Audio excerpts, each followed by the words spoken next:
بسم اللہ الرحمن الرحیم الحمد للہ رب العالمین وبہ نستعین وصلی اللہ وسلم علی سید الانبیاء والمرسلین وعلی آلہ واصحابہ اجمعین ومن تبعہم بإحسان الی یوم الدین اما بعد۔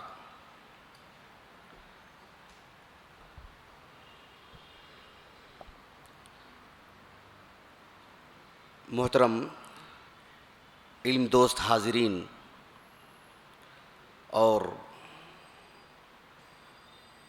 جامعہ محمدیہ کے عزیز طلبہ، اس نشست میں جو باتیں آپ کے سامنے ذکر کی جائیں گی وہ خوارج سے متعلق ہیں۔ خوارج کون ہیں، ان کی صفات کیا ہیں، ان کا وجود کب سے ہوا،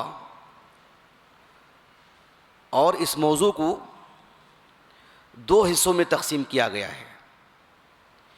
ایک قدیم خوارج جس پر مجھے گفتگو کرنا ہے انشاءاللہ تعالی، اور پھر معاصرین یعنی عصر حاضر کے خوارج۔ خوارج سے متعلق باتیں بہت ہیں، بہت بڑا موضوع ہے یہ، لیکن میں انشاءاللہ تعالی کوشش کروں گا نہایت اختصار سے ضروری باتیں آپ کے سامنے رکھوں۔ خوارج یہ جو لفظ ہے یہ کتاب و سنت سے وارد ہے، یعنی ان کو خوارج کہا جاتا ہے، المارقہ کہا جاتا ہے، الحروریہ کہا جاتا ہے، اور بھی بہت سارے نام ہیں جو اہل السنہ نے انہیں دیے ہیں، اور ان ناموں سے انہیں موسوم کیے ہیں تاکہ ان کی شناخت ہو سکے۔ یہ جو تسمیات ہیں کچھ تو نصوص سے ثابت ہیں اور کچھ صحابہ کی طرف سے دیے گئے ہیں۔ انشاءاللہ تعالی اس پر میں آگے گفتگو کروں گا۔ سر دس میں آپ کو یہ بتاؤں کہ خوارج سے متعلق واقف ہونا کتنا ضروری ہے اور کس قدر محتم بالشان ہے یہ موضوع۔ اللہ کے رسول صلی اللہ علیہ وسلم جہاں آپ صلی اللہ علیہ وسلم کے متبعین کی شناخت آپ نے کروائی، ان کے اوصاف آپ نے بتائے، منحرف لوگوں کی شناخت بھی آپ نے کی، اور بدرجہ اتم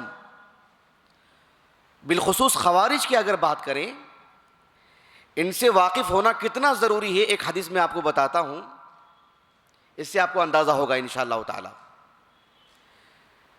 امام ابو عبداللہ ابن ماجہ رحمہ اللہ، آپ کی اپنی جو السنن ہے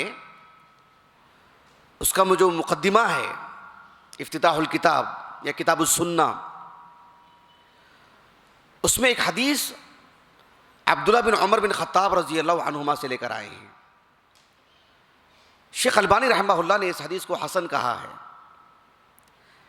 رسول اللہ صلی اللہ علیہ وسلم نے فرمایا، ينشأ نشأ يقرؤون القرآن لا يجاوز تراقيهم۔ آپ صلی اللہ علیہ وسلم نے پیشن گوئی فرمائی کہ میری امت میں ایک جماعت پیدا ہوگی،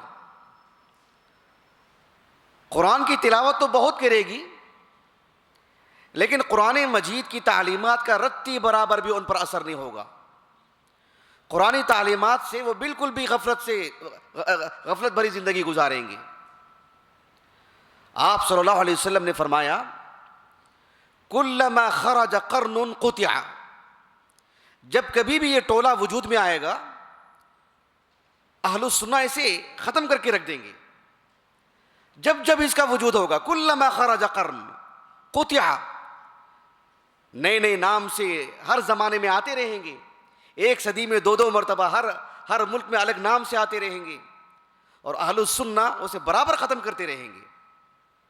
اس حدیث کے جو راوی ہیں عبداللہ بن عمر بن خطاب رضی اللہ عنہما، وہ کہتے ہیں کہ سمعت رسول اللہ صلی اللہ علیہ وسلم اکثر من 20 مرہ، 20 سے زائد مرتبہ میں نے رسول اللہ صلی اللہ علیہ وسلم کو یہ کہتے ہوئے سنا کہ کلما خرج قرن قطع، جب جب ان کی نشاطات ہوں گی، جب جب اور جہاں ان کا وجود ہوگا، اہل السنہ ان کو ختم کر دیں گے۔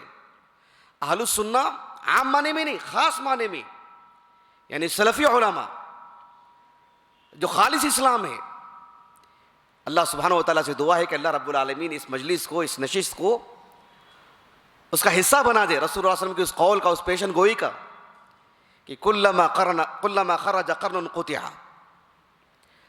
خوارج سے متعلق جیسے کہ میں نے کہا کہ واقف ہونے کی جو اہمیت ہے اس بات سے ہوتی ہے کہ اسی حدیث میں رسول اللہ صلی اللہ علیہ وسلم نے فرمایا کہ حتی یخرج فی عراضہم الدجال، انہی کے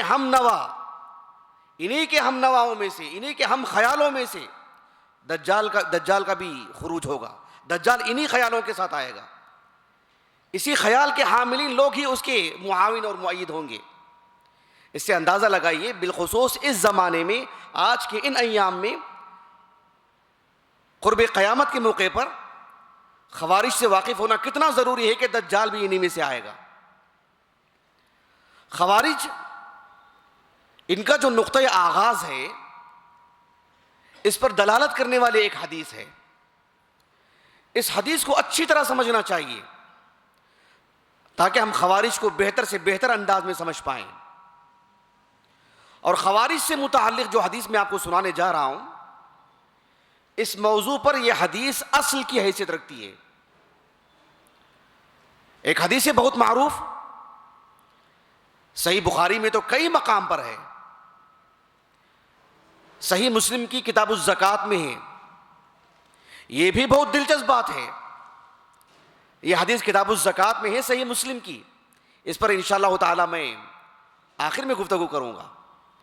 صحیح بخاری میں تو کئی مقام پر ہے یہ حدیث، لیکن میں آپ کو سنا رہا ہوں صحیح بخاری کی کتاب المغازی سے۔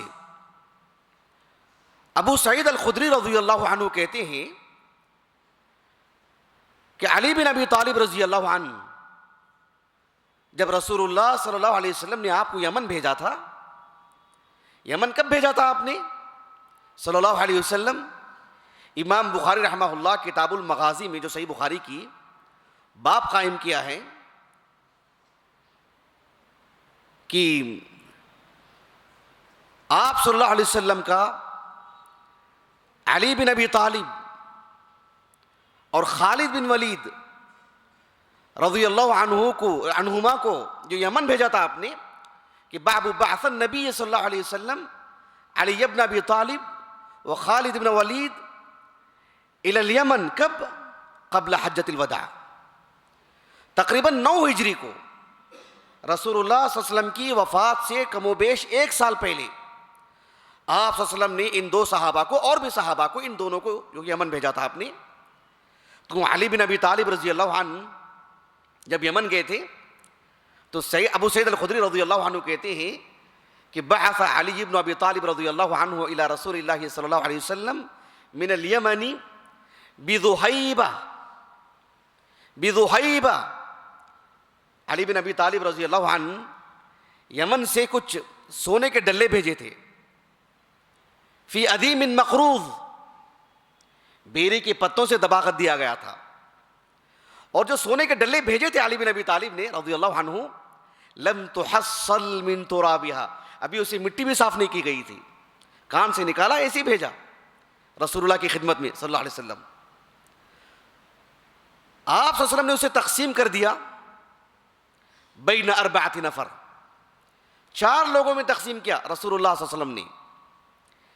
صحیح بخاری کی اس روایت میں جو نام آتا ہے عیینہ بن بدر، ان کے والد کا نام بدر نہیں تھا، حسن نام تھا ان کے والد کا، عیینہ بن حسن، متفق علیہ، حدیثوں میں یہی نام ہے عیینہ بن حسن، اور دوسرا نام ہے اقرا بن حابس، اور تیسرا نام آتا ہے زید الخیل، اور چوتھا نام ہے علقمہ بن علاثہ، عامر بن الطفیل کا بھی نام آتا ہے، لیکن امام نووی رحمہ اللہ نے تاریخی پس منظر سے کہا کہ وہ بہرحال درست نام نہیں ہے، رضی اللہ عنہ اجمعین۔ جب ان 4 لوگوں میں تقسیم کیا رسول اللہ صلی اللہ علیہ وسلم نے، ایک صاحب نے کہا کننا نحن احق بهذا فی هؤلاء من هؤلاء، کہا کہ ان 4 لوگوں میں جو تقسیم کیا ہے آپ نے، ہم زیادہ حق رکھتے ہیں کہ ہم کو دیا جائے، ہم کو یہ مال دیا جائے. فبلغ ذلك النبی صلی اللہ علیہ وسلم، جب رسول اللہ صلی اللہ علیہ وسلم کو اس بات کی خبر پہنچی آپ کی تقسیم پر انگلی اٹھائی جا رہی ہے، اللہ کے رسول نے کہا صلی اللہ علیہ وسلم الا تأمنونی الا تأمنونی وانا امین من فی السماء، مجھ پر بھروسہ نہیں رہ گیا ہے آج آپ لوگوں کو، مجھ پر اعتبار نہیں، جبکہ میں اللہ سبحانہ و تعالیٰ کی طرف سے ایک معتبر انسان کے طور پر بھیجا گیا ہوں، میں اللہ کی طرف سے امین ہوں، میں اللہ رب العالمین نے ایک بھروسہ مند انسان بنایا ہے مجھے. یأتینی خبر السماء صباحا و مساء، صبح شام آسمان سے مجھے خبریں آتی ہیں، یعنی وحی نازل ہوتی ہے مجھ پر، میں اللہ کا نبی ہوں اور تم کو مجھ پر بھروسہ نہیں. اتنے درد بھرے انداز میں اللہ کے رسول نے اس بات بیان فرمائی. اس کے باوجود بھی بنو تمیم کا ایک شخص وہ آیا اور جسمانی اعتبار سے وہ کیسا تھا، ابو سعید الخدری رضی اللہ عنہ کہتے ہیں جسمانی اعتبار سے وہ کیسا تھا، کہا کہ غائر العینین، دھسی ہوئی آنکھیں، دھسی ہوئی آنکھیں، مشرف الوجنتین، اس کے جو رخسار تھے، گال تھے بالکل ابھرے ہوئے، اور ناشد الجبہہ، ابھری ہوئی پیشانی، کث اللحیہ، گھنی داڑھی، محلوق الراس، سر جو ہے حلق کیا ہوا ہے، مونڈا ہوا ہے، مشمر الازار، تہبند اوپر لٹکایا ہوا ہے، جسمانی اعتبار سے بھی ٹھیک نہیں ہے، لباس اور وضاقتہ اور ثقافت کے اعتبار سے بھی ٹھیک نہیں ہے. امام شعبہ بن الحجاج کی سیرت پڑھ کر کے دیکھیں رحمہ اللہ، آپ کہتے ہیں کہ فطری طور پر عام بات آپ نے بتائی، اغلب جو انسان کی ولادت ہوتی ہے اگر وہ ولادت کے طور پر ہی جسمانی اعتبار سے معذور ہے، ولادت کے طور پر ہی، اگر اغلب یہ ہے کہ عام طور پر ان میں بہت کمیاں ہوتی ہیں، نقص رہتا ہے، نسأل اللہ السلامہ. جانتے ہیں اس شخص نے اللہ کے رسول سے کیا کہا کہ اتق اللہ، اللہ کے رسول سے کہہ رہا ہے. اللہ کے رسول صلی اللہ علیہ وسلم نے اس شخص سے کہا اولست احق اہل الارض ان یتقی اللہ، روئے زمین پر مجھ سے زیادہ کوئی حق رکھتا ہے کہ اللہ سے ڈرے؟ مجھ سے زیادہ کوئی اللہ سے ڈرنے والا ہے؟ اللہ کے رسول سے متعلق ایسی بات. اللہ کے رسول نے بات کہہ دی صلی اللہ علیہ وسلم، بات ختم ہو گئی. وہ آدمی جا رہا تھا، خالد بن ولید وہاں پر موجود تھے رضی اللہ عنہ، آپ سے رہا نہیں گیا. خالد بن ولید رضی اللہ عنہ نے کہا الا اضرب عنقہ، کیا اسے میں قتل نہ کر دوں؟ اللہ کے رسول نے کہا صلی اللہ علیہ وسلم لا. کیوں؟ کہا کہ لعلہ ان یکون یصلی، نمازوں کا اہتمام کرتا ہوگا، مت ماریے اس کو. خالد بن ولید سے پھر بھی رہا نہیں گیا رضی اللہ عنہ. آپ نے کہا کہ کم من مسلٍ یقول بلسانہ ما لیس فی قلبہ، کتنے ایسے لوگ ہیں نمازیں کو پابند ہیں، زبان سے ایک رہتے کہتے ہیں، دل میں کچھ اور ہوتا ہے، زبان سے بڑی بڑی باتیں کرتے ہیں. اللہ کے رسول نے پھر بھی روک دیا صلی اللہ علیہ وسلم. آپ نے کہا کہ انی لم عمر ان انقب عن قلوب الناس ولا اشق بطونہم، میں ان کا پیٹ چاک کر کے دیکھوں، ان کا دل میں جا کے کھوج کروں کہ وہ مخلص ہیں کہ نہیں ہیں، مجھے اس کا پابند نہیں بنایا گیا ہے. بہرحال جب رسول اللہ صلی اللہ علیہ وسلم نے یہ باتیں بیان فرما دی اور وہ شخص جا رہا تھا، ابو سعید الخدری کہتے ہیں رضی اللہ عنہ کہ ثم نظر الیہ، رسول اللہ صلی اللہ علیہ وسلم نے اس آدمی کو دیکھا، وہو مقفن، وہ پلٹ کے جا رہا تھا.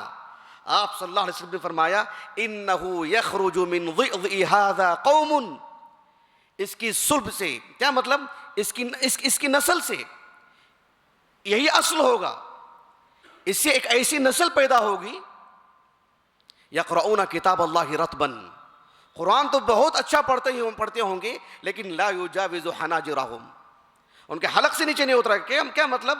اثر ہی نہیں ہوگا قرآن مجید کا ان پر. اللہ کے رسول صلی اللہ علیہ وسلم نے فرمایا کہ یمرق من الدین کما یمرق السہم من الرمیہ، یعنی ایک آدمی اس زمانے میں تیر جو چھوڑتا ہے، آج کے زمانے میں اگر کوئی بندوق چلائے تو کسی جانور سے تیر یہاں سے وہاں پار ہو کے چلا جائے تو کم از کم خون تو لگا رہے گا نا. اتنی تیزی سے نکلے گا شکار سے کہ جا کر کے اٹھا کر کے دیکھیں گے تو آدمی کو دھوکہ ہو جائے گا کہ یہ تیر پہلے سے پڑا ہوا ہوگا، کیونکہ شکار بھی مرا ہوا ہے لیکن اتنی تیزی سے نکلا ہے کہ اس میں خون کے دھبے بھی نہیں لگے ہیں.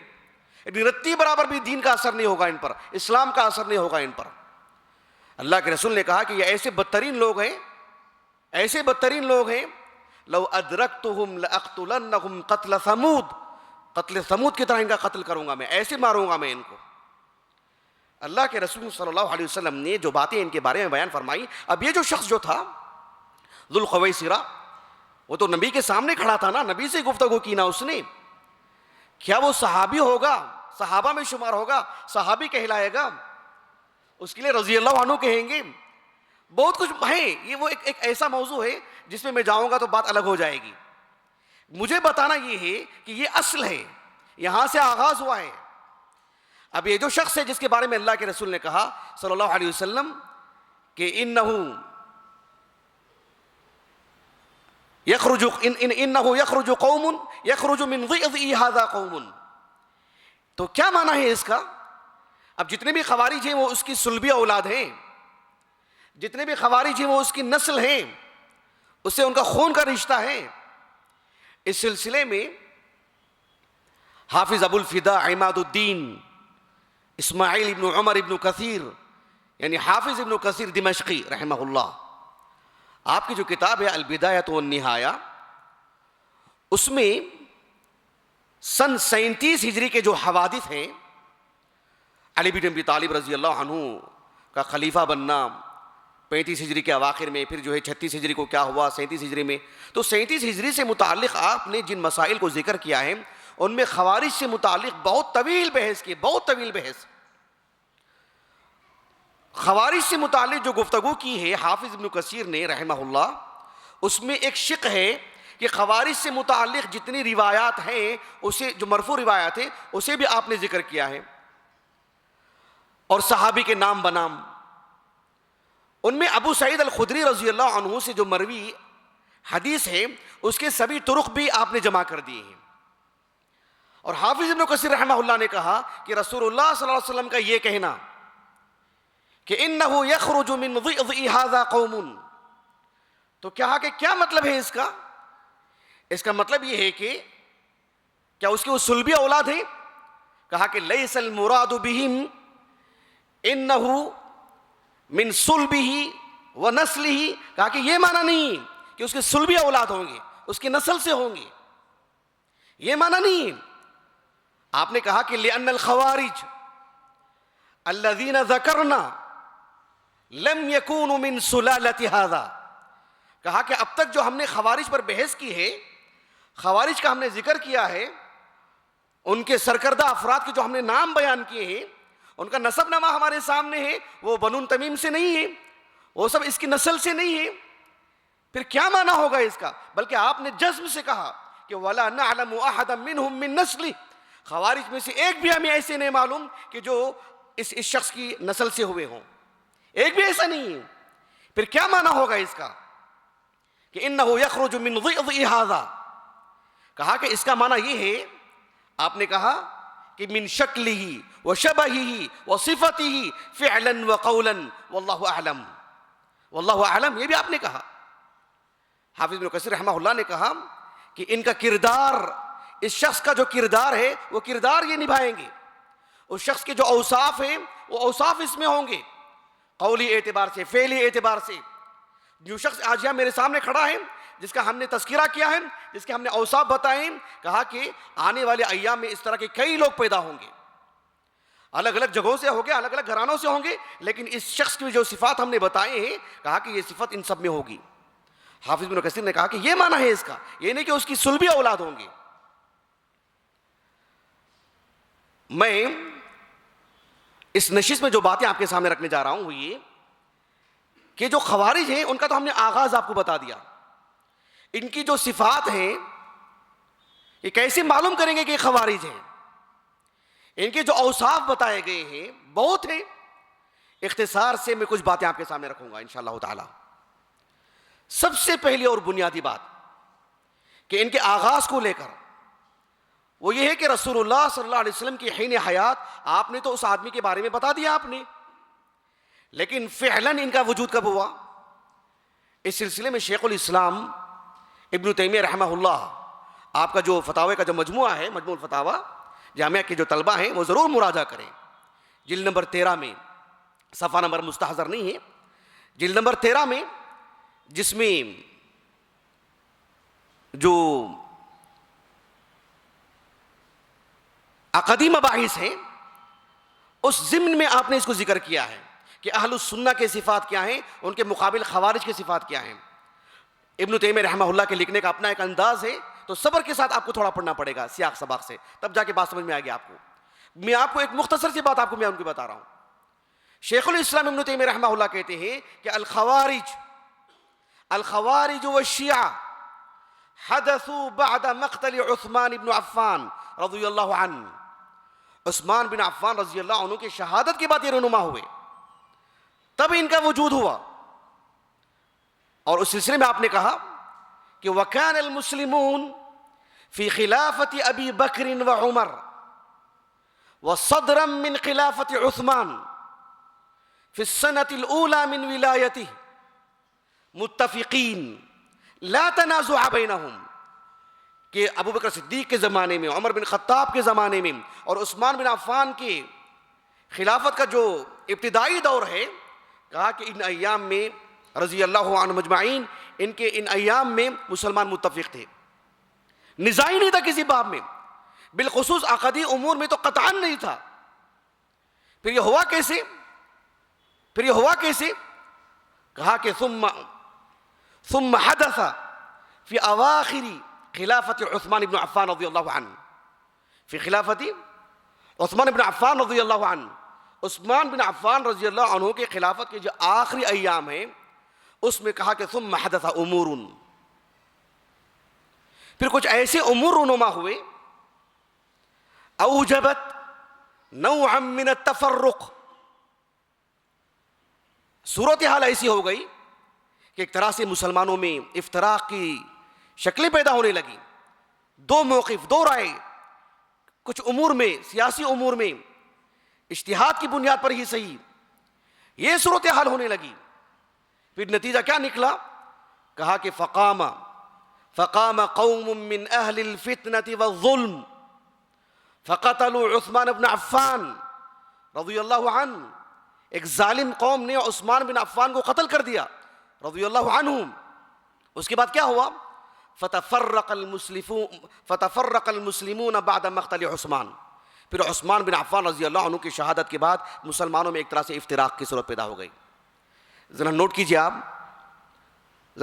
آپ، خوارج کا جب وجود ہوتا ہے وہ مسلمانوں میں پھوٹ ڈالتے ہیں، مسلمانوں کو دو حصوں میں تقسیم کر دیتے ہیں. ابھی میں نے جو حدیث پیش کی تھی آپ کو ابو سعید الخدری سے رضی اللہ عنہ، اور میں نے کہا تھا کہ خوارج کی صفات کے باب میں یہ حدیث اصل کی حیثیت رکھتی ہے.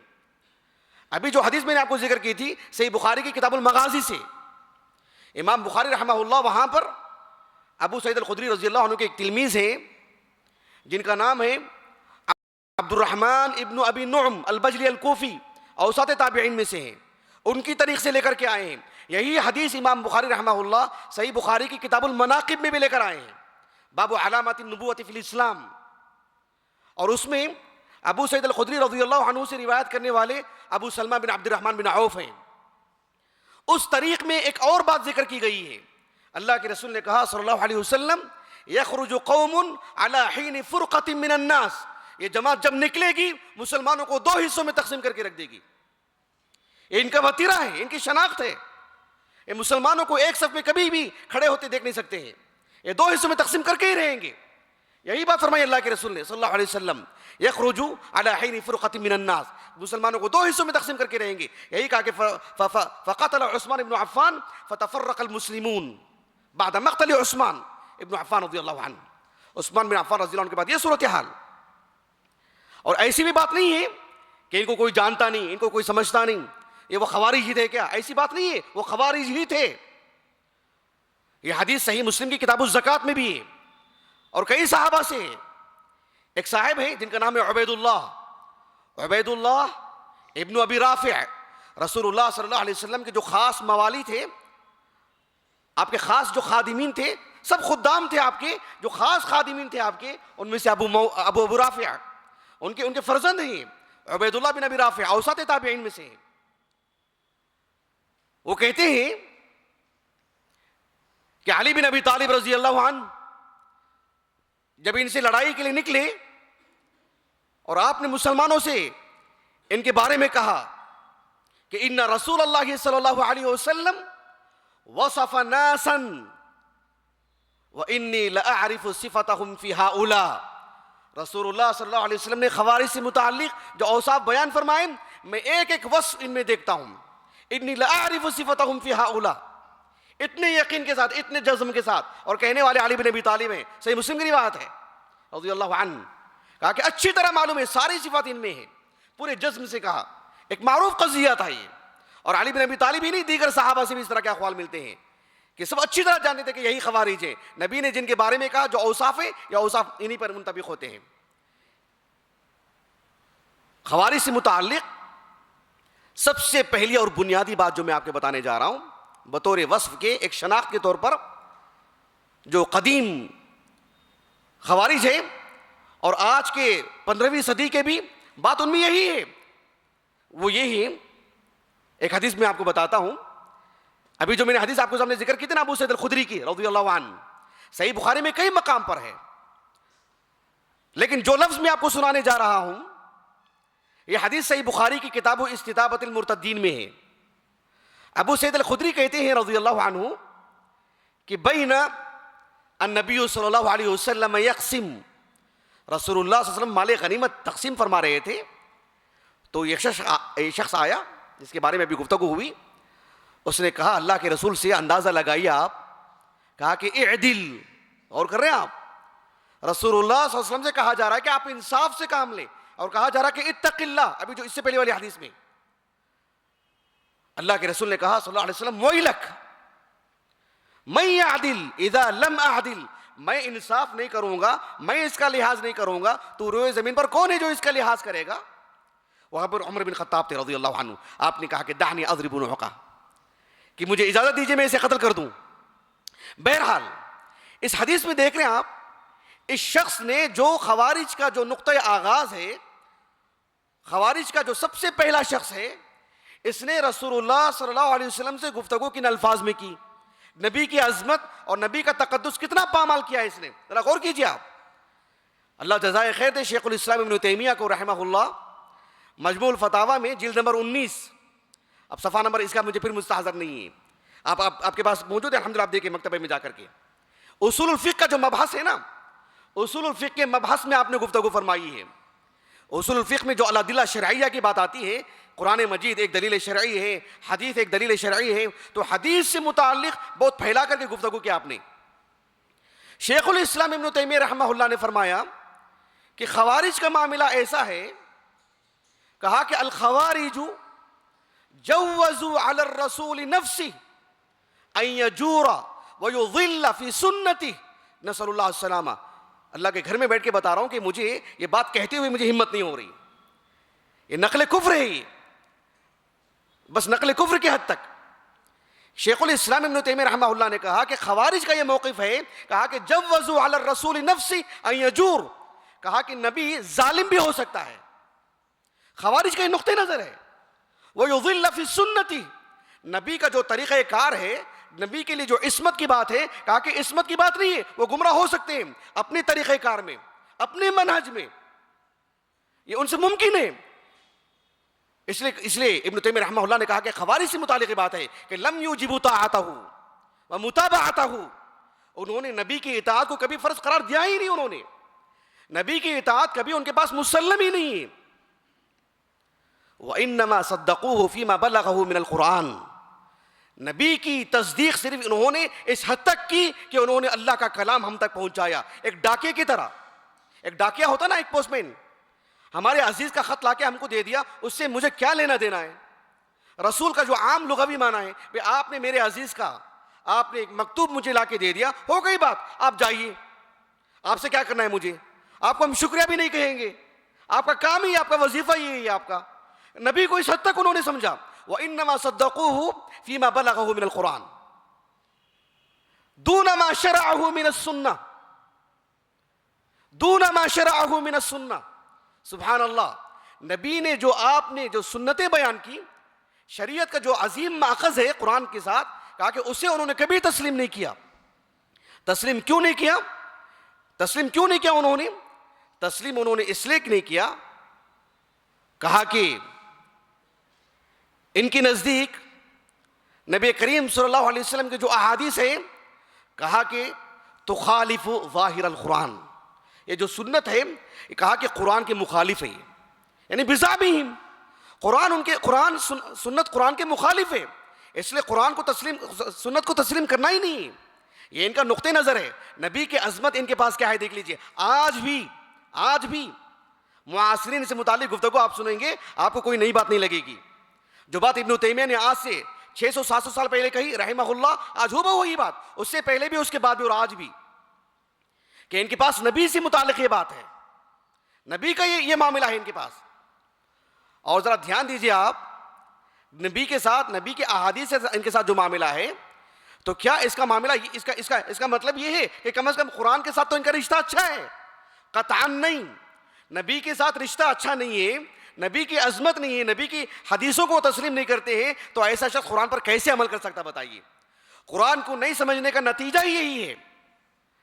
ایک حدیث ہے صحیح مسلم کی کتاب الزکوٰۃ میں، دیکھو میں بار بار کہہ رہا ہوں، صحیح مسلم کی کتاب الزکوٰۃ، صحیح مسلم کی کتاب الزکوٰۃ، اس متنبہ رہیے گا، آخر میں آپ کو بتاؤں گا انشاءاللہ تعالیٰ۔ امام مسلم رحمہ اللہ نے کتاب الزکوٰۃ ہی میں ان حدیثوں کو کیوں لے کر کے آئے؟ کہ امام مسلم رحمہ اللہ نے اپنی الصحیح کی کتاب الزکوٰۃ میں ایک روایت لے کر کے آئے ہیں، علی بن ابی طالب رضی اللہ عنہ کے ایک تلمیذ ہیں جن کا نام ہے زید ابن وہب الجہنی، کبار تابعین میں سے ہیں، 80 اور 90 ہجری کے درمیان آپ کا انتقال ہوا، کبار تابعین میں سے ہیں۔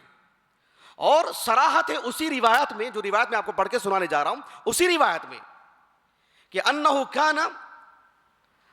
کان فی الجیش الذین کانوا مع علی رضی اللہ عنہ الذین ساروا الی الخوارج، کہ جو علی بن ابی طالب رضی اللہ عنہ نے جس لشکر کو لے کر کے خوارج کے خلاف نکلے تھے نا، اس لشکر میں یہ بھی تھے، زید بن وہب الجہنی رحمہ اللہ، کبار تابعین میں سے۔ وہ کہتے ہیں کہ جب علی بن ابی طالب رضی اللہ عنہ نے پورے لشکر کو لے کر کے نکلا، تو آپ نے لوگوں سے کہا کہ سمعت رسول اللہ صلی اللہ علیہ وسلم یقول، آپ نے خوارج سے متعلق بتا رہے ہیں، خوارج کے اوصاف بتا رہے ہیں کہ میں نے رسول اللہ صلی اللہ علیہ وسلم کو یہ کہتے ہوئے سنا کہ قوم یخرج قوم من امتی یقرؤون القرآن، کیا کہا آپ نے؟ یخرج من امتی، یخرج قوم من امتی یقرؤون القرآن، میری امت میں ایک جماعت ایسی نکلے گی جو قرآن کو تو پڑھتی ہوگی، کس حد تک؟ کہا کہ لیس قراءتکم الی قراءتہم بشیء، یعنی جو تم قرآن پڑھتے ہو، صحابہ سے کہہ رہے ہیں، تم جو قرآن پڑھتے ہو اور وہ جو قرآن پڑھتے ہیں، ایسے معلوم ہوگا کہ تمہارا پڑھنا کوئی پڑھنا نہیں ہے، بظاہر ایسا اجتہاد، ایسی محنت، لیکن اللہ کے رسول نے کیا فرمایا صلی اللہ علیہ وسلم؟ یقرؤون القرآن، اسی حدیث میں، کافی طویل حدیث ہے، یقرؤون القرآن ویحسبون انہ لہم وہو علیہم، یعنی قرآن مجید تو بہت پڑھتے ہیں، لیکن ان کا گمان کیا ہے؟ وہ یہ سمجھتے ہیں کہ ہم جو معنی لے رہے ہیں وہی معنی ہے، بلکہ قرآن ان کے خلاف حجت ہے۔ قرآن میں وہ معنی نہیں ہے جو معنی یہ لے رہے ہیں، قرآن کا وہ پیغام نہیں ہے جو پیغام لے رہے ہیں، یہ نبی خبر دے رہے ہیں، سبحان اللہ، اللہ کے رسول کہہ رہے ہیں صلی اللہ علیہ وسلم، یقرؤون القرآن لیکن یحسبون انہ لہم وہو علیہم، اس سے آپ اندازہ لگائیے نبی کے ساتھ ان کا جو برتاؤ ہے، اس کا کیا یہ مطلب ہے؟ مطلب یہ ہے کہ قرآن کے ساتھ ان کا رشتہ اچھا ہے؟ قطعاً نہیں۔ اندازہ لگائیے اس روایت سے آپ، ان کا کبھی بھی استدلال ان کا درست نہیں رہا ہے۔ امام بخاری رحمہ اللہ اپنی الصحیح کی کتاب الدیات میں عبداللہ بن عمر بن خطاب رضی اللہ عنہما کا ایک اثر اپنی تعلیقات میں لے کر آئے ہیں، معلق بیان کیا ہے، اور حافظ ابن حجر رحمہ اللہ نے لکھا کہ امام ابو جعفر محمد ابن جریر الطبری رحمہ اللہ کی ایک کتاب ہے تہذیب الاثار، جامع محمدیہ کے مکتبے میں ہے، آپ ضرور دیکھیے گا جو طلبہ ہیں، اس میں جو مسند علی ہے اس میں یہ روایت ہے موصولاً، اور حافظ ابن حجر رحمہ اللہ نے کہا کہ اسنادہ صحیح۔ بات کیا ہے؟ نافع رحمہ اللہ جو عبداللہ بن عمر بن خطاب رضی اللہ عنہما کے اخص تلامذہ میں سے ہیں، ان سے کسی نے پوچھا کہ عبداللہ بن عمر بن خطاب رضی اللہ عنہما یعنی کیا نقطہ نظر ہے خوارج سے متعلق ان کا؟ تو کہا کہ یراہم شرار خلق اللہ، کہ عبداللہ بن عمر بن خطاب رضی اللہ عنہ انہیں بدترین مخلوق سمجھتے تھے. کیا سمجھتے تھے؟ کیا سمجھتے تھے؟ بدترین مخلوق سمجھتے تھے. عبداللہ بن عمر بن خطاب رضی اللہ عنہما نے کہا کہ انہم انطلقوا الى آیات نزلت فی الکفار فجعلوها علی المؤمنین، کہ جو آیتیں کفار سے متعلق اللہ نے نازل کی ہیں یہ اہل اسلام پر اس کو چسپا کرتے ہیں اور پھر ان کے خون کو حلال سمجھتے ہیں. نسأل اللہ السلامہ. یہ ان کی صورتحال ہے. بجا فرمایا شیخ الاسلام ابن تیمیہ نے رحمہ اللہ، ابھی میں نے جس کا حوالہ دیا تھا نا میں آپ کو، جلد نمبر 13 کا مجموع الفتاوی میں، جس میں آپ یعنی عقدی مباحث پر آپ گفتگو فرما رہے تھے اور اہل السنہ کے جو میزات ہیں، خصائص ہیں اور پھر ان کی جو صفات ہیں، اس کا ایک مقارنہ آپ نے کیا ہے. تو اس میں آپ نے کہا کہ بدعۃ الخوارج، کہا کہ بدعۃ الخوارج انما ہی من سوء فہمہم للقرآن، کہ خوارج کا جو معاملہ ہے ان میں جو بدعتیں در آئی ہیں کس بنیاد پر؟ کہا کہ اس بنیاد پر کہ انہوں نے کبھی قرآن کو اچھے سے سمجھا ہی نہیں، اچھے سے سمجھا ہی نہیں انہوں نے. وَلَمْ يَقْصِدُوا مُعَارَضَتَهُ، ایک آیت کو دوسری آیت کے انہوں نے مقابل نہیں ٹھہرایا، تعارض انہوں نے از خود نہیں پیش کیا. انہوں نے امت کے سامنے ایسا نہیں بتایا کہ دیکھو قرآن کی یہ آیت کی معارض ہے، ایسے نہیں کہا انہوں نے. وَلَمْ يَقْصِدُوا مُعَارَضَتَهُ وَلَكِنْ فَهِمُوا مِنْهُ مَا يَدُلُّ عَلَيْهِ فَظَنُّوا أَنَّهُ يُوجِبُ تَكْفِيرَ أَرْبَابِ الذُّنُوبِ. سبحان اللہ. لیکن ان کا معاملہ کیا تھا؟ ان کا معاملہ یہ تھا کہ قرآن مجید کو انہوں نے ایک جگہ سے پڑھا، دوسری جگہ سے کچھ اور پڑھا. انہوں نے سمجھا کہ جہاں اللہ رب العالمین نے اہل اسلام کے لیے کچھ وعیدیں نازل فرمائی ہیں، کچھ سختیاں اللہ رب العالمین نے کی ہیں ان کی نافرمانیوں کی بنیاد پر یا کسی اور بنیاد پر، یا ان کو تنبیہ کرنے کے لیے، یا مسلمانوں کا یہ شیوا نہیں ہے یہ بتانے کے لیے، انہوں نے اس طرح کی آیاتوں کو سمجھا کہ اس کا مطلب یہ ہے کہ جہنمی ہے، جو جہنمی ہے وہ کافر ہے.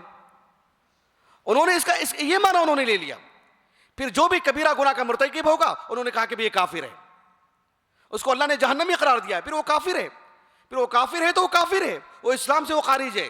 پھر اس کا وہ معاملہ ہوگا جو عام کفار کا معاملہ ہوگا. تو کہا کہ ان کے جو سوء فہم ہے قرآن سے متعلق بھی ان کا رشتہ صحیح نہیں ہے، اور یہی زام ہے ان کو، یہی غرور ہے ان کو. ہم جو سمجھتے ہیں وہی اصل ہے، ہم جو کرتے ہیں وہی اصل ہے. ایک حدیث ہے مسند احمد کی، انس بن مالک رضی اللہ عنہ اس کے راوی ہیں، اور یہ حدیث مسند احمد میں ہے. مسند احمد کے جو محققین ہیں شیخ شعیب ارناؤت اور ان کے ساتھ جو علماء کا جو لجنہ نے کام کیا ہے رحمہ اللہ اجمعین، انہوں نے کہا کہ اسنادہ صحیح علی شرط الشیخین. اس روایت سے متعلق انہوں نے جو حکم لگایا ہے اس میں کیا ہے؟ انس بن مالک کہتے ہیں رضی اللہ عنہ کہ ذکر لی ان رسول اللہ صلی اللہ علیہ وسلم قال ولم اسمعه منہم. کہا کہ ایک حدیث ہے جو میں نے نبی سے براہ راست تو نہیں سنی ہے، البتہ مجھے کسی اور صحابی سے حدیث ملی. دیانت داری دیکھو، امانت داری، حالانکہ آپ مکثرین میں سے ہیں. کہا کہ یہ حدیث بالذات میں نے براہ راست نبی سے میں نے اس حدیث کو نہیں سنا. حدیث کیا ہے؟ کہا کہ اللہ کے رسول نے کہا صلی اللہ علیہ وسلم ان فیکم قوما یعبدون ویدعبون، تم میں قوم آئے گی، ایک جماعت ہوگی جو عبادت بہت کرتی ہوگی، ویدعبون اور دینداری کا مظاہرہ بھی بہت کرتی ہوگی، دینداری کا مظاہرہ بھی بہت کرتی ہوگی. اور نتیجہ کیا ہوگا؟ نتیجہ یہ ہوگا کہ حتی یعجب بہم الناس، لوگ ان کو دیکھ کر کے سمجھیں گے کہ حقیقی معنوں میں علماء تو یہ ہیں، قرآن تو یہ پڑھتے ہیں، حقیقی معنوں میں عبادت گزار تو یہ ہیں. لوگ ان کو دیکھ کر کے تو بہت اچھے سمجھیں گے. اتنا ہی نہیں بلکہ اللہ کے رسول نے کہا صلی اللہ علیہ وسلم صرف اتنا ہی نہیں کہ لوگ ان کو اچھا سمجھنے لگیں گے، بلکہ وَتُعْجِبَهُمْ نُفُوسُهُمْ، وہ خود جو ہے یعنی اپنے تئیں وہ خوش ہوتے رہیں گے، خود پسندی کے شکار ہو جائیں گے، لوگ بھی اچھے سمجھنے لگیں گے. اس سے بڑی بات یہ ہے کہ ہم خود اچھے ہیں، یہ اس گمان میں رہیں گے. نسأل اللہ السلامہ، نسأل اللہ السلامہ. اندازہ لگائیے آپ اس کے نتیجے میں اور کیا کیا باتیں ہوئی ہیں. انشاءاللہ تعالیٰ ایک 10 منٹ کے وقفے میں آپ کو بتاؤں گا انشاءاللہ تعالیٰ. یہ اصولی باتیں ہیں، ان کو اگر آپ سمجھ لیں اچھے سے، پھر انشاءاللہ تعالیٰ خوارج سے متعلق متنبہ رہنے کے لیے اللہ رب العالمین کی توفیق ہدایت ہو تو ہمارے لیے انشاءاللہ ضرور حفاظت کا بندوبست ہو جائے گا انشاءاللہ. بقیہ باتیں بھی ہیں کچھ انشاءاللہ اصولی باتیں میں آپ کو وقفے کے بعد بتاؤں گا. سبحانک اللہم و بحمدک اشہد ان لا الہ الا انت استغفرک و اتوب الیک. بسم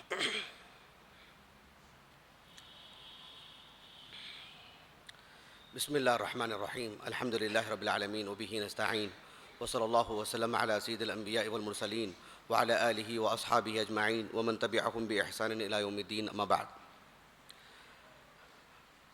آپ کے سامنے خوارج سے متعلق گفتگو ہو رہی تھی کہ خوارج اس کا جو مفہوم ہے، اس کا معنی مفہوم اور اس کی تاریخ کہ کہاں سے آغاز ہوا، یہ سب باتیں آپ کے سامنے رکھی گئیں، اور ساتھ میں یہ بات بھی آپ کو بتائی گئی ہے کہ خوارج کا جو جرم ہے، جو گناہ ہے،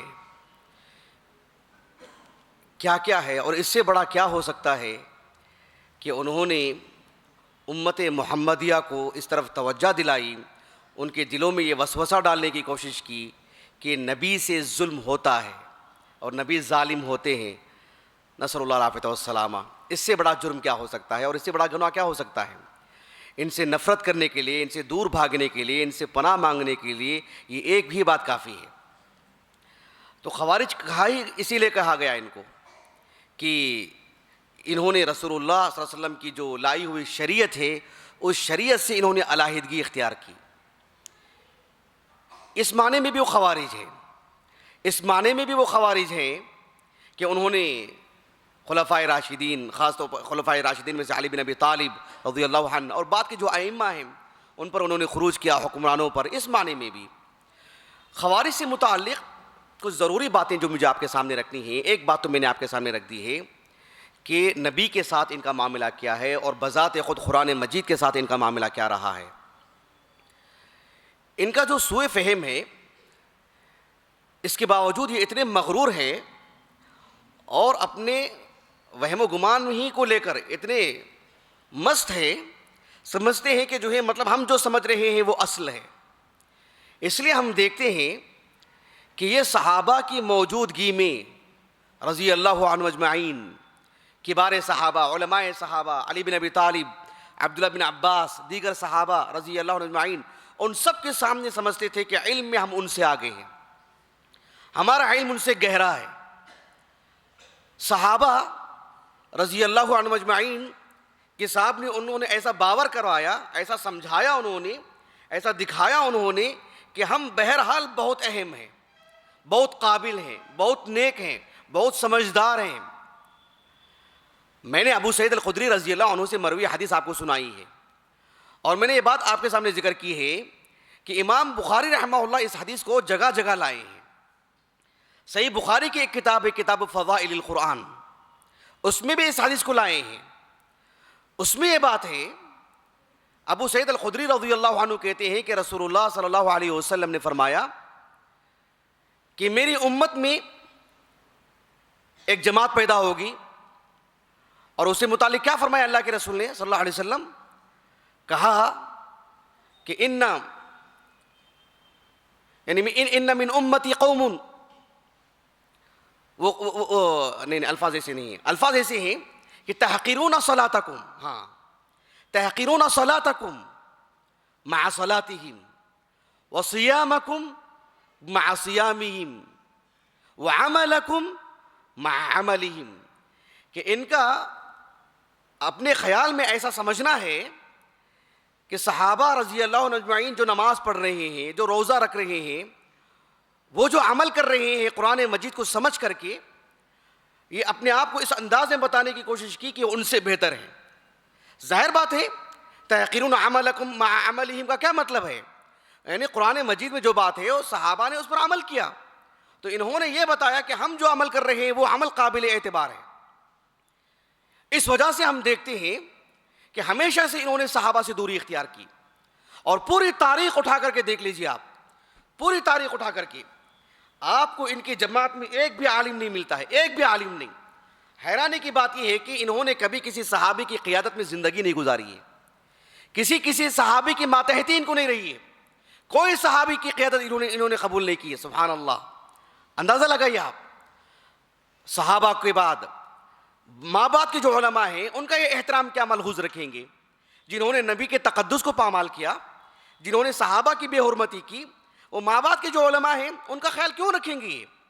آج کے اس دور میں ہم دیکھتے ہیں شیخ عبدالعزیز بن باز کو، شیخ ابن عثیمین کو، شیخ البانی کو، فتاوی لجنہ دائمہ ان سے جڑے ہوئے جو علماء ہیں، ان علماء کو یہ علماء سلاطین، علماء سلاطین، علماء حیض و نفاس، اس طرح کے طعنے دیا کرتے ہیں علماء کو، اور سمجھتے کہ ان کو فقہ الواقع ان کو نہیں، یہ حالات سے باخبر نہیں رہتے ہیں۔ صحابہ کے دور میں بھی انہوں نے ایسی باتیں کی۔ علی بن ابی طالب رضی اللہ عنہ نے جب ان سے لڑائی کے لیے نکلے تو عبداللہ بن عباس رضی اللہ عنہ، یہ حدیث مسند احمد میں ہے لیکن جو تفصیل ہے وہ مصنف عبد الرزاق میں ہے۔ مصنف عبد الرزاق کی ایک کتاب ہے کتاب اللقطہ، اس میں ایک باب آپ نے قائم کیا ہے کہ باب ما جاء فی الحروریہ، اس کے تحت روایت لائی گئی ہے اور بہت ہی طویل روایت ہے۔ علی بن ابی طالب رضی اللہ عنہ سے عبداللہ بن عباس رضی اللہ عنہ نے کہا کہ لڑائی لڑنے سے پہلے میں ایک مرتبہ ان کے پاس جا کے آ جاتا ہوں، ان کو سمجھا کے آ جاتا ہوں۔ علی بن ابی طالب رضی اللہ عنہ نے خوف کا اظہار کیا، کہا کہ کہیں آپ کو قتل تو نہ کر دیں، کہیں مار تو نہ دیں آپ کو، کہا کہ نہیں میں جا کے آتا ہوں۔ عبداللہ بن عباس گئے رضی اللہ عنہما، ان کو سمجھایا، آپ نے دلائل دیا ان کے سامنے، اور انہوں نے ایسی آیتیں پیش کی قرآن مجید کی جس سے عبداللہ بن عباس رضی اللہ عنہ نے سمجھ لیا کہ ان کو سوء فہم ہے، قرآن مجید سمجھانی انہوں نے، یہ حبر الامہ ہے، یہ بحر ابن عباس ہیں، عبداللہ بن عباس نے بحر ابن عباس ہیں، بحر ابن عباس کہا گیا آپ کو وسعت علم کی وجہ سے۔ عبداللہ بن عباس رضی اللہ عنہ نے تفصیل سے ان کو سمجھایا، جن آیتوں کو لے کر کے ان کو ایک طرح سے پریشانی ہو رہی تھی کہ وَمَن لَّمْ يَحْكُم بِمَا أَنزَلَ اللَّهُ فَأُولَٰئِكَ هُمُ الْكَافِرُونَ، یا ان الحکم الا للہ، اس طرح کی آیتیں، اور جو ہے مطلب آپ نے درمیان میں کسی کو حکم بنا دیا ہے، عمرو بن عاص کو اور ابو موسیٰ الاشعری کو رضی اللہ عنہما، اس کہا کہ تم نے ایک انسان کو جو ہے مطلب حکم بنا دیا ہے، حاکم تو اللہ ہونا چاہیے۔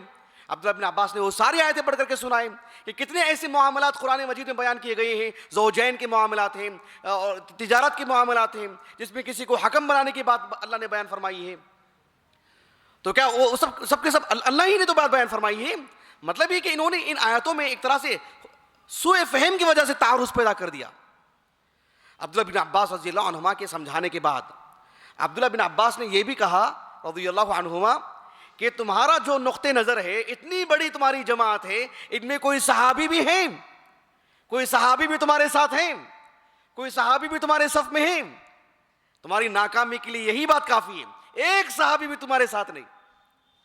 24,000 لوگ تھے، وہ 20,000 لوگوں نے توبہ کر کے جو ہے مطلب واپس آ گئے عبداللہ بن عباس کے ساتھ، 20,000 لوگ، 4,000 لوگ باقی رہ گئے تھے مصنف عبد الرزاق کی اس روایت کے اعتبار سے، اور وہ علی بن ابی طالب رضی اللہ عنہ کا سامنا کیا، اور بالکل وہ کسی کام کے نہیں رہ گئے، بآسانی بفضل اللہ تعالی اہل اسلام نے جو ہے ان کو ختم کر دیا۔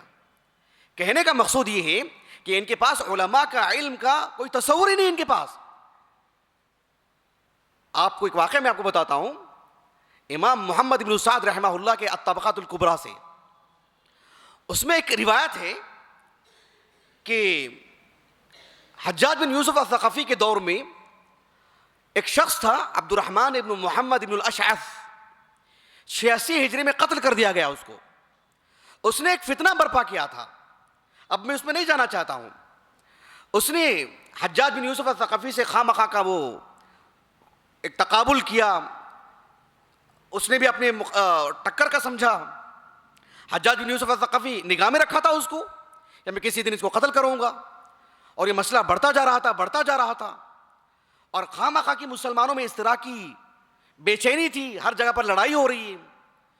کچھ لوگ آئے امام حسن بن ابی الحسن البصری کے پاس رحمہ اللہ، دھیان دیجیے گا آپ، ان میں سے کچھ نام ہمیں ملتے ہیں۔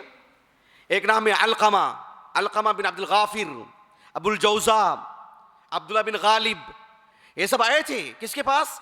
امام حسن بن ابی الحسن البصری کے پاس رحمہ اللہ، اور آ کر کے کہا کہ آپ ذرا ورغلائیے، آپ بھی ذرا کھڑا کیجئے امت کو حجاج بن یوسف الثقفی کے خلاف میں۔ دیکھو ان کے مقابلے میں ابن الاشعث کھڑا ہوا ہے، ہم ابن الاشعث کے ساتھ ہیں، آپ بھی ذرا خود خطبہ دیجئے، بیان دیجئے، کچھ لکھیے، مسلمانوں کو بتائیے آپ کہ فتنے کے خلاف کھڑے ہونا چاہیے، لڑائی ہونی چاہیے۔ سمجھ رہے ہیں آپ اس بات کو؟ یہی تو مشغلہ ہے ان کا صبح و شام۔ امام حسن بصری رحمہ اللہ نے ان لوگوں سے کہا کہ دیکھو حجاج بن یوسف الثقفی کا جو معاملہ ہے، کہا کہ ان تکن عقوبۃ من اللہ، اگر یہ اللہ کی طرف سے سزا ہے بندوں کو سزا دینے کے لیے اللہ نے اگر حجاج بن یوسف کو کھڑا کیا ہے، تو کہا کہ فما انتم براد عقوبۃ اللہ من اسیافکم. سمجھ لی بات کو آپ؟ ان تکن عقوبۃ من اللہ، اللہ سبحانہ و تعالیٰ کی طرف سے اگر وہ سزا کے طور پر حجاج بن یوسف الثقفی کا معاملہ ہے، تو کہا کہ فما انتم براد عقوبۃ اللہ باسیافکم، تمہاری تلواروں سے تم اس کو ختم نہیں کر سکتے. کہا کہ وَإِن يَكُنْ بَلَاءً فَاصْبِرُوا حَتَّى يَحْكُمَ اللَّهُ وَهُوَ خَيْرُ الْحَاكِمِينَ. کتنی بہترین انداز میں نصیحت فرمائی امام حسن بصری رحمہ اللہ نے، اور ان لوگوں کو یہ باتیں کہاں سے راس آئیں گی؟ اسی لیے تو کہتے ہیں. اب وہاں سے وہ اٹھے، کیا کہتے ہوئے اٹھے؟ کہا کہ نُطِيعُ هَذَا الْعِلْجِ. العلج اس کا لغوی معنی اگر میں آپ کو بتاؤں تو پھر 5 منٹ لگ جائیں گے. اس کا موٹا معنی یہ ہے کہا کہ ایک موٹے دماغ کا آدمی، کم فہم آدمی، مست آدمی، کنویں کا مینڈک جسے کہتے ہیں، اس طرح کا تانا دے کر کے گئے ان کو. کہا کہ یہ آدمی ابھی سمجھے گا نہیں، اتنا بڑا معاملہ ہو رہا ہے، حجاج بن یوسف الثقفی کا معاملہ ہے، ان کے مقابلے میں ابن الاشعث کھڑا ہوا ہے اور ہم ان کا ساتھ دے رہے ہیں، اور ہم کو اور افراد کی ضرورت ہے. ایک گفتگو کر دیتے، یہ کچھ کہہ دیتے، یہ امت کھڑی ہو جاتی. لیکن دیکھ رہے ہیں آپ کس طرح سے تانا دے کر کے گئے ان کو. یہ آج مسلم ممالک میں ایک طرح سے جو فتنہ برپا کر رہے ہیں، یہ چاہتے ہیں کہ امت مسلمہ کے جو سرکردہ بڑے بڑے جو علماء ہیں وہ ایک آواز ہو کر کے کہیں کہ ہاں وہ حکمران ایسا ہے، وہ حکمران ایسا ہے، پھر وہ کایا پلٹ دیں. جیسے ہم دیکھ رہے ہیں مسلم ممالک کا جو حال ہوتے آ رہا ہے، نسأل اللہ السلامہ. کوئی فائدہ نہیں، کسی کو فائدہ نہیں، نقصان ہی نقصان ہوا ہے امت مسلمہ کو. امت مسلمہ کے لیے تو کوئی فائدہ نہیں، نہ ان کو فائدہ نہ امت مسلمہ کو فائدہ. لیکن اللہ سبحانہ و تعالیٰ کے فضل و کرم سے جنہوں نے ان علماء کی باتوں کو تسلیم کیا، مانا، وہ خود بھی محفوظ رہے، ان کا ملک بھی محفوظ رہا، ان کی جگہ، ان کی جائیدادیں محفوظ رہیں. ایسے انہوں نے حسن بصری رحمہ اللہ کو تانا دے کر کے گئے کہ نُطِيعُ هَذَا الْعِلْجِ، اس طرح سے تانا دے کر کے وہاں سے نکلے. اور جب وہاں سے نکلے، یہ چاروں اٹھے وہاں سے، ابن الاشعث کا ساتھ دیا. کہا کہ فَقُتِلُوا جَمِيعًا، حجاج بن یوسف نے ان کے ساتھ ان سب کو قتل کر دیا. تو بہرحال یہ ہمیشہ سے ایسا ہی ان کا معاملہ رہا ہے. تو ان کی جو کجروی ہے یا کج فہمی ہے قرآن مجید کو لے کر، اس کا نتیجہ یہ ہے کہ یہ عام طور پر اہل اسلام یعنی علماء کے خلاف ہے. یہ علمی دنیا سے ان کا کوئی تعلق نہیں ہوتا ہے. شریعت کا جو فہم ہے اسے دوری اختیار کرنے کی وجہ سے، علماء کی مجلسوں سے دور ہونے کی وجہ سے، خود سے سمجھنے کی وجہ سے انہوں نے اتنی تباہی مچائی. نتیجہ کیا نکلا؟ نتیجہ انہوں نے مسلمانوں کو کافر سمجھا اور مسلمانوں کے خون کو حلال سمجھا. شیخ الاسلام ابن تیمیہ رحمہ اللہ، آپ کی جو مجموع الفتاویٰ ہے، ابھی جس کا میں نے حوالہ دیا نا، جلد نمبر 13، جس میں آپ نے جو فرق بتایا ہے، آپ نے اس میں ایک بات آپ نے یہ بھی بیان فرمائی کہ خوارج کا معاملہ ایسا ہے کہ انہم یکفرون بالذنوب والسیئات. ایک مسلمان میں کوئی گناہ ہے، وہ کبیرہ گناہ کا مرتکب ہوا ہے، اس میں کچھ سیئات ہیں، اسے کافر تک قرار دے دیا انہوں نے. نتیجہ کیا نکلا؟ وَيَتَرَتَّبُ عَلَى تَكْفِيرِهِمْ بِالذُّنُوبِ اسْتِحْلَالُ دِمَاءِ الْمُسْلِمِينَ وَأَمْوَالِهِمْ. اس تکفیر کا نتیجہ کیا نکلا؟ جب آپ نے کافر کہا تو آپ نے ان کے خون کو حلال جانا، ان کے مال کو حلال جانا. آپ نے بات بھی واضح ہو رہی ہے آپ کو. اور پھر جو دار الاسلام ہے، ان دار الاسلام دار حرب، ان دار الاسلام دار حرب، ان کے پاس وہ دار حرب ہے، پھر لڑنا ہے ان کو. اور جس علاقے میں یہ رہتے ہیں وہ ان کے پاس ہے دار الایمان، دار الاسلام. اور پھر وہ اپنی پسند کے علاقوں میں کہیں گے کہ وہاں ہجرت کرو، یہاں سے نکلو اور وہاں جاؤ. کتنے مسلم ممالک سے مسلمانوں کے حکمرانوں کے سے نفرت پیدا کرا کر کے وہاں سے ہجرت کروائی انہوں نے. بڑی تعداد میں مسلمانوں کو ہمارے اس ملک سے بھی نکالا، اور کئی مسلم ممالک سے بھی مسلمانوں کو ورغلا کر کے نکالا. آپ کو یہاں رہنا نہیں ہے آپ کو. یہ سب کے سب کافر ہیں، یہ سب کے سب کافر ہیں.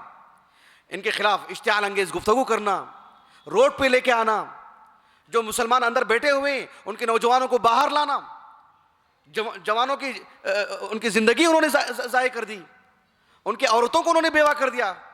گھر میں عورتوں کا کون، بچوں کا کون، ان کے کاروبار کا کیا.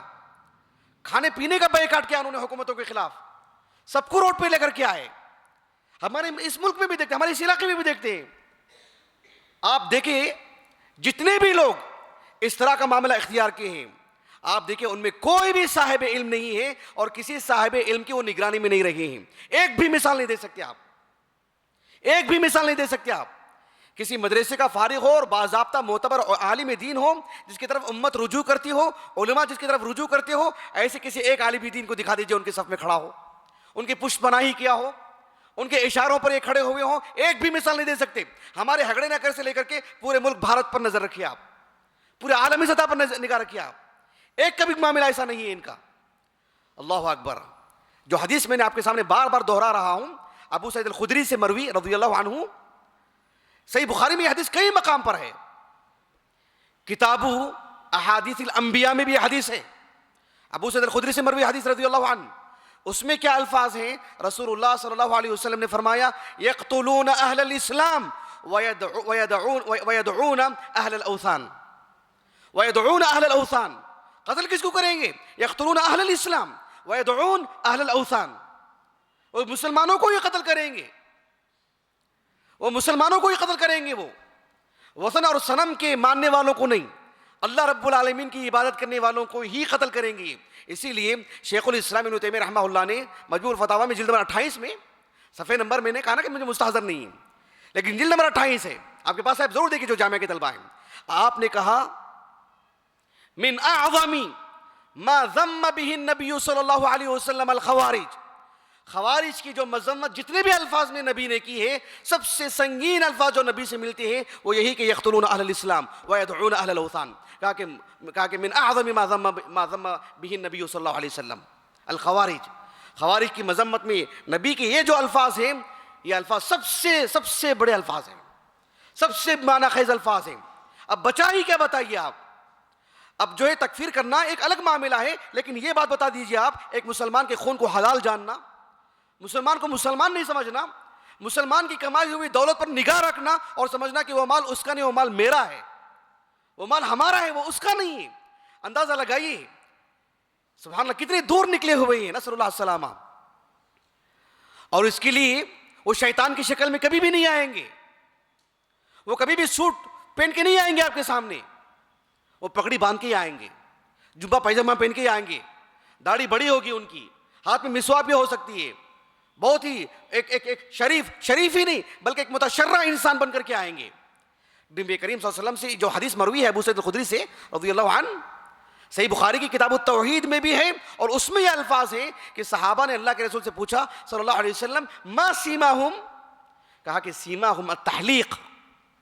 حالانکہ اہل علم نے کہا کہ التحلیق کا جو معاملہ ہے یہ کیا مطلب, یعنی اس زمانے سے لے کر آج تک بھی ہے یا جگہ جگہ سے اور وقت وقت کے حساب سے بدلتے رہیں گے, لیکن ایک بات تو اللہ کے رسول نے کہی صلی اللہ علیہ وسلم التحلیق, کہ وہ سر منڈوا کے رکھیں گے. کیا مطلب ہے؟ آج کوئی ہو سکتا ہے نہ منڈوائے, مثلا آج کوئی بڑے بال چھوڑ کر کے رکھے. یہاں مقصود یہ ہے جو اہل علم نے بتایا, جیسے کہ ابو العباس القرطبی نے دیگر اصحاب علم رحمہ اللہ اجمعین, کہ یہ دنیا کو یہ بتاتے ہیں کہ ہم بڑے زاہد ہیں, ہم بہت دیندار ہیں, یعبدون ویدعبون, جو مسند احمد کی جو حدیث میں نے آپ کو سنائی, دنیا داری ہم میں نہیں ہے. یہ بتانا چاہتے ہیں ایک خشونت والی بات کہ ہماری طبیعت میں مال کی محبت ہے ہی نہیں, دنیا کی محبت ہے ہی نہیں, اس طرح کی چیزیں. سنن ابی داؤد میں بھی حدیث ہے, کتاب السنہ میں شیخ البانی نے صحیح کہا اس حدیث کو رحمہ اللہ. ابو سعید الخدری سے حدیث مروی ہے, ساتھ میں انس بن مالک سے بھی رضی اللہ عنہما, بلکہ رضی اللہ عنہ اجمعین. ابو سعید الخدری کے والد بھی صحابی ہیں. یہ کہتے ہیں کہ رسول اللہ صلی اللہ علیہ وسلم نے فرمایا کہ ان کے اوصاف یہ ہیں کہ یحسنون القیل ویسیئون الفعل. گفتگو جب کریں گے باتیں تو بڑی اچھی بتائیں گے, ایسے بتائیں گے کہ لوگ سمجھیں کہ یہ اصل دین ہے, لیکن فعل ان کا کبھی اچھا نہیں ہوگا. مسلمانوں کے خون کو حلال سمجھتے ہیں, مسلمانوں کے مال کو حلال سمجھتے ہیں. اندازہ لگائیے آپ, اللہ کے رسول فرما رہے ہیں صلی اللہ علیہ وسلم یحسنون القیل, گفتگو اچھی کریں گے ان کے, یعنی نعرے کیسے لگائیں گے؟ بڑے اچھے نعرے لگائیں گے. صحیح مسلم کی جو حدیث ہے کتاب الزکوٰۃ کی, عبید اللہ بن ابی رافع جو ابو رافع رضی اللہ عنہ کے صاحب زادے ہیں, تابعی ہیں, اوسط تابعین میں سے ہیں, وہ کہتے ہیں کہ علی بن ابی طالب رضی اللہ عنہ جب خوارج کے خلاف نکلے آپ لشکر کو لے کر کے، تو خوارج کی طرف سے یہ نعرے جانے لگے کہ لا حکم الا اللہ، لا حکم الا اللہ. دیکھ رہے ہیں آپ یحسنون القیل، ان کے جو نعرے ہیں دیکھیں آپ کہ لا حکم الا اللہ. جب علی بن ابی طالب رضی اللہ عنہ نے اس آواز کو سنا تو آپ نے کہا کہ کلمۃ حق ارید بہا باطل. بات تو بہت اچھی ہے، ارادے اچھے نہیں ہیں، ان کے فہم صحیح نہیں ہے، ان کے ارادے غلط ہیں، ان کا کردار غلط ہے، نتائج غلط ہے. اور یہ حقیقی بات ہے کہ ان کے قرآن پر بھی نظر نہیں ہے، حدیثوں پر تو چھوڑے قرآن پر بھی نظر نہیں ہے.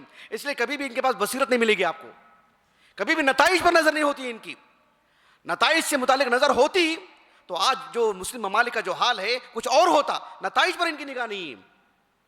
یہی معاملہ ہے ان کا.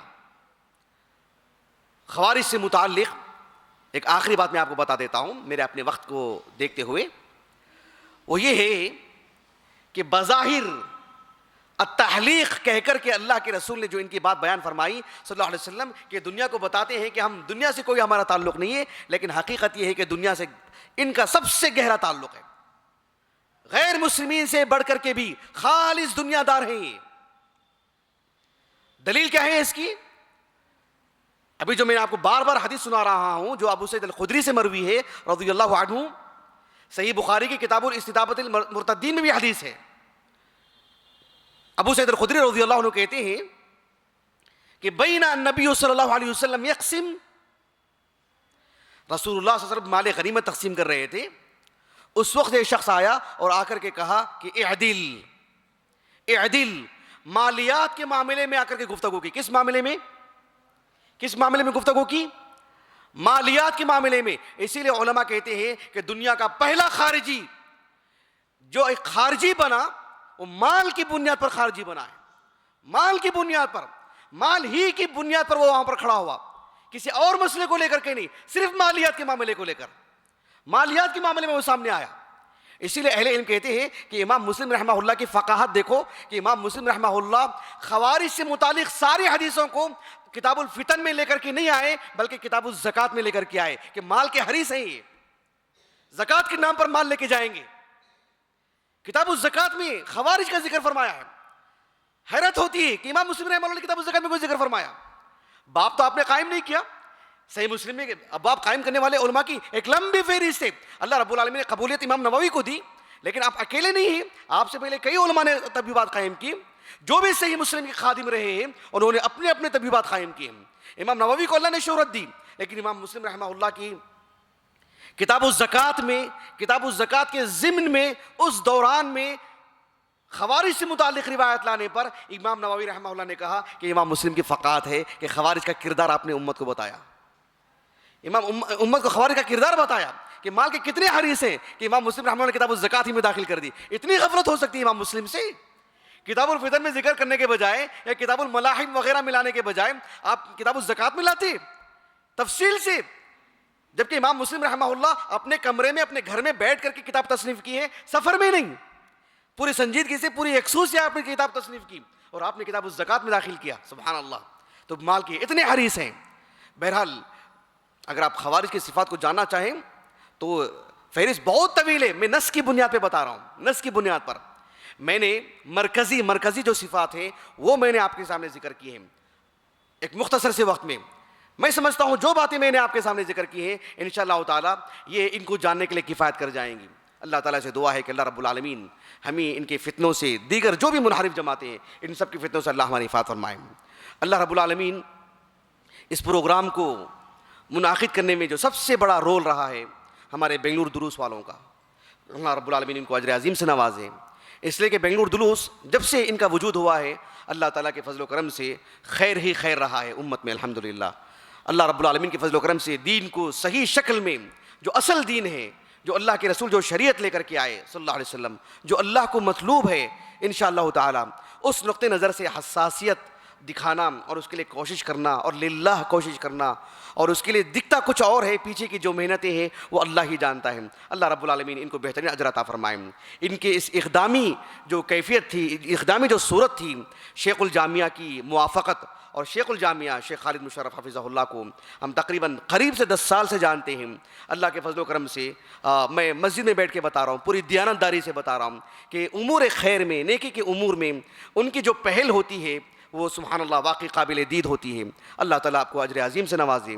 اور اس پروگرام کو یہاں پر منعقد کرنے والے ہمارے شیخ شعیب محمدی ہوں, حافظ عیان اور ان کی جو رفقا ہیں وہ ہوں, اللہ رب العالمین سب کو اجر عظیم سے نوازے. اللہ رب العالمین خصوصیت کے ساتھ میری عزیز اہلیہ کو, میرے فرزند ہود کو اللہ بہترین اجر عطا فرمائے, جو میرے درس کی اس تیاری کے لیے میرے لیے انہوں نے جو محنت کی ہے, جو میرے لیے کتابیں اٹھانا دینا کرنا, اس کے لیے جو محنت کی ہے یہ میں بیان نہیں کر سکتا ہوں. اللہ رب العالمین بہترین اجر عطا فرمائے. اللہ تعالیٰ جو ہمارے مہمان آئے ہوئے ہیں قریب سے دور سے, اللہ رب العالمین سب کو بہترین اجر عطا فرمائے. اور اس پروگرام کی جو افادیت ہے اللہ تعالیٰ اس کو یعنی ہمارے لیے سود مند بنائے, ہمیں ہر منحرف چیزوں سے اللہ تعالیٰ ہمیں بچائے. سبحانک اللہم و بحمدک اشہد ان لا الہ الا انت استغفرک و اتوب الیک.